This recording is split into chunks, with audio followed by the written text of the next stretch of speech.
انداز دیکھیے، ارشاد فرمایا والعصر، رب فرماتا ہے مجھے زمانے کی قسم ہو۔ اللہ کو بھی قسم اٹھانے کی ضرورت ہے، مالک کریم کو بھی کیا حاجت ہے کہ وہ قسم اٹھائے، لیکن تاکید کر کے بات ذہن میں اتارنے کے لیے۔ انسان کا مزاج ہوتا ہے نا، جس بات پہ قسم اٹھائی جائے اس کو انسان سمجھتا ہے زیادہ پکی ہے، تو طبع انسانی کے مطابق بات کی، فرمایا والعصر، زمانے کی قسم ہو۔ انسان کو پیدا کرنے والا رب قسم اٹھا کے انسان کی ایک بات کرتا ہے، والعصر، مجھے قسم ہو زمانے کی، ان الانسان لفی خسر، انسان کو پیدا کرنے والا رب فرماتا ہے بے شک انسان خسارے میں، گھاٹے میں، نقصان میں۔ لوگ اس کو کہہ رہے ہیں بڑا سیٹ ہے، لوگ کہہ رہے ہیں بڑا کامیاب ہے، یہ بھی کہہ رہا ہے اللہ کا بڑا شکر ہے، لیکن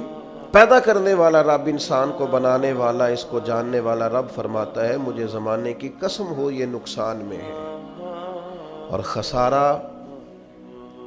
اس خسارے کو نہیں کہتے ہیں کہ لوگ کہتے ہیں میں نے کاروبار کیا تھا تو نفع نہیں ہوا، نقصان ہوا۔ خسارہ اس خسارے کو کہتے ہیں جو اصل مال بھی ضائع ہو جائے، راس المال بھی ضائع ہو جائے تو کہتے ہیں خسارہ ہوا ہے، یعنی اس کے پاس جو تھا اس میں بھی یہ خسارے میں کیا؟ یا اللہ سارے خسارے میں ہے؟ فرمایا نہیں، الا الذین آمنوا،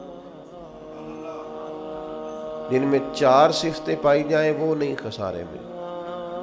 ان میں پہلی صفت یہ ہے کہ الا الذین آمنوا، بے شک وہ لوگ جو ایمان لائے، مگر وہ لوگ جو ایمان لے آئے، جن کا ایمان مضبوط ہو، جن کا عقیدہ ہو کہ اللہ ہمارا رب ہے، وہی پیدا کرنے والا ہے، وہی رزق دینے والا ہے، اسی کی تقدیر کا غلبہ ہے، رب کریم ذرے ذرے کو جانتا ہے، اللہ تعالیٰ نے جس حال میں رکھا ہے یہی حال میرے لیے بہتر ہے۔ انسان محنت پوری کرے، نتیجہ اپنے رب پہ چھوڑ دے، اسباب سارے جمع کرے، بھروسہ اپنے اللہ تعالیٰ پہ کرے، عقائد کے لحاظ سے پختہ ہو، اور پھر اس کا عقیدہ ہو کہ بعد از خدا بزرگ توئی قصہ مختصر، کائنات میں سب سے عرفہ والا، عظمتوں والے، شانوں والے، بلندیوں والے، رفتوں والے،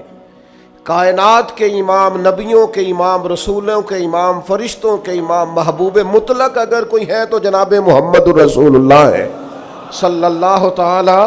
علیہ وسلم۔ سب سے اولا ہو اعلیٰ ہمارا نبی، سب سے بالا ہو اعلیٰ ہمارا نبی، اپنے مولا کا پیارا ہمارا نبی، اور دونوں عالم کا دھولا ہمارا نبی۔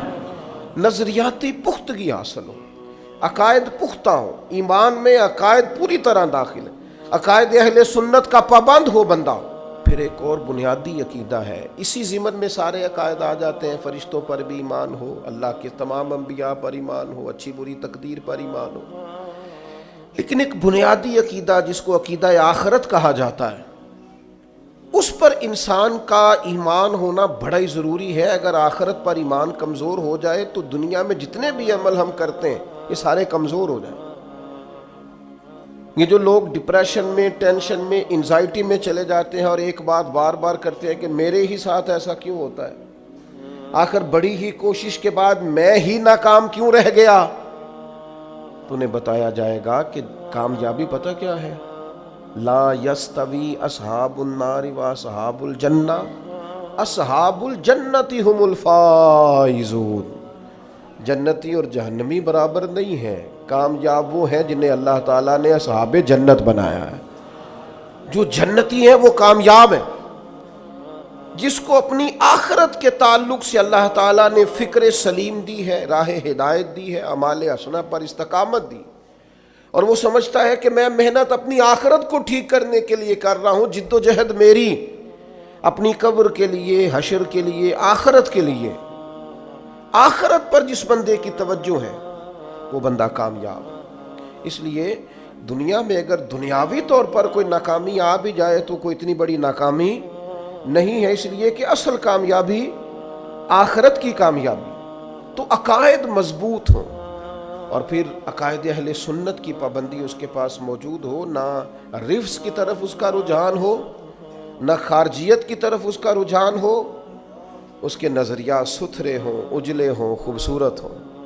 وہ رسول پاک کی ذات گرامی کی پوری غلامی کرنے والا وہ شخص، تو اس کے نظریات اعلیٰ ہوں۔ تو فرمایا کہ انسان خسارے میں ہے الا الذین آمنوا، مگر وہ لوگ جو ایمان لائے، وعملوا الصالحات، اور جنہوں نے نیک اعمال کیا۔ اور یہاں بات ختم نہیں ہوئی، دو صفتیں اور بھی پیدا کریں۔ یہ دو باتیں ان کی اپنی ذات تک تھیں، آمنوا وعملوا الصالحات، یہ دو باتیں ان کے اپنے لیے تھیں۔ اب وہ سوسائٹی کو کیا دیں؟ دو کام معاشرے کے لیے بھی کریں، وتواصوا بالحق، حق بات کی نصیحت کریں وہ معاشرے، خیر کی بات کی نصیحت کریں، وائرل باتیں نہ کریں۔ کیا آج کل یہ موضوع چل رہا ہے تو ذرا میں اس پر بولوں گا تو کچھ ویوز میرے بھی بڑھ جائیں گے،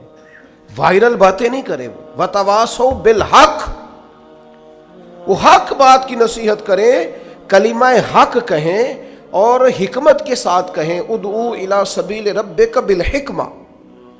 دانائی کے ساتھ کہیں، لوگوں کو سمجھانے کی نیت سے کہیں، کلمہ حق ان کی زبان پر آئے۔ اور میرے نبی پاک علیہ السلام نے فرمایا سب سے افضل جہاد ظالم بادشاہ کے سامنے کلمہ حق کہنا ہے۔ آپ حق کے ساتھ کھڑے ہوں، پھر آپ لوگوں کو امر بالمعروف کریں، پھر نہی عن المنکر کہیں، اور وہ بھی بندہ دیکھ کے نہیں۔ اگر امیر آدمی غلطی کر رہا ہے تو پھر آپ خاموش ہیں، اور کسی غریب کو کرتے دیکھ لیا ہے تو آپ نے دینی حکمت کو بھی پیش نظر نہیں رکھا اور اسے رسوائی کر دیا ہے، آپ نے اسے سخت ترین تکلیف سے گزار دیا ہے۔ حق بات کی نصیحت کریں، اور جو لوگ حق بات کہتے ہیں نا ان پر تکلیف بھی آتی ہے، تکلیف آتی ہی ہمیشہ حق کہنے والوں پر۔ تو چونکہ میدان لگایا ہے، اب حق میں نکلے ہو، اب تم نے سفر شروع کیا ہے تو بھئی پیروں پہ چھالے تو پڑیں گے، سفر کرو گے تو تھکاوٹ تو ہوگی، کوئی رستہ طے کرو گے تو گرد تو پڑے گی، اگر کسی سمت تیز دوڑو گے تو مخالف سمت سے ہوا تو تیز آئے گی۔ اب وہاں گھبرانا نہیں، کمزور نہیں پڑنا، تھکی باتیں نہیں کرنی۔ اب ایسا نہ ہو کہ تم نے معذرت خواہانہ رویہ اختیار کیا، وتواصوا بالحق وتواصوا بالصبر، وہ حق بات کی وصیت کرتے ہیں اور ایک دوسرے کو صبر کی تلقین کرتے ہیں۔